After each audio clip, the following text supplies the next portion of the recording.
Очень большую беспокойность вызывает. С каждым днем воды на реках республики все меньше и меньше, говорят татарстанцы. По их словам, в этом году площадь обмеления достигла невероятных размеров. В этом году намного меньше стало. Когда вот мы переходим через мост, да, Миллениум, там сразу видно, насколько это меньше стало вот воды. То есть убывает вода, к сожалению.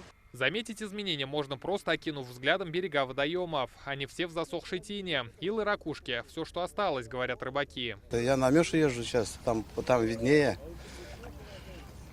Насколько? На 1,5 примерно ушла вода по сравнению с весной. В условиях засухи страдает и рыба, и моллюски. Об этом говорят мастера рыбного промысла. У Петра Кузнецова свой завод в Лаишево. Низкий уровень воды сказывается на питании водных обитателей, подчеркивает предприниматель. В основном это кормовая база. Была бы уровень больше, трава, там, естественно, планктоны, комары или что падает. Они все это, для них это кормовая база очень хорошо, питание для них.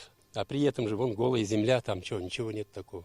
Метеорологический прибор осадкомер Третьякова, который служит для измерения количества осадков. В этом месяце этот прибор в основном бездействует в силу того, что осадков в этом месяце выпало менее 1 миллиметра. По словам синоптиков, одна из причин обмеления рек – жаркое лето. Среднемесячная температура превысила 5 градусов от климатической нормы.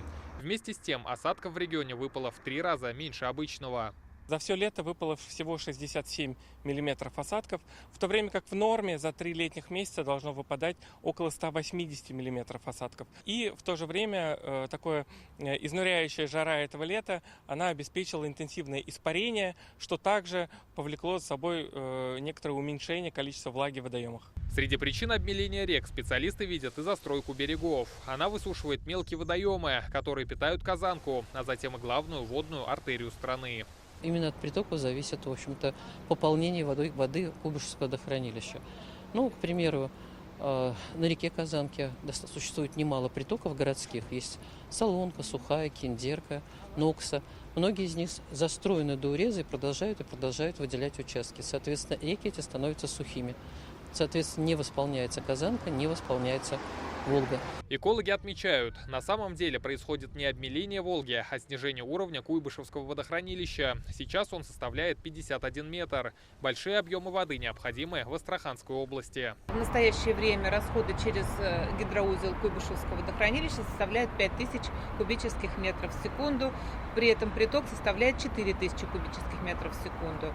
Из-за этой разницы происходит снижение уровня водохранилища порядка 1,5-2 сантиметра в сутки. Режим работы Куйбышевского водохранилища устанавливается Росводресурсами. Чтобы сохранить в республике уровень Волги на прежней отметке, в сентябре на совещании межведомственной рабочей группы рассмотрят предложение экологов Татарстана сократить расходы до 4000 кубометров.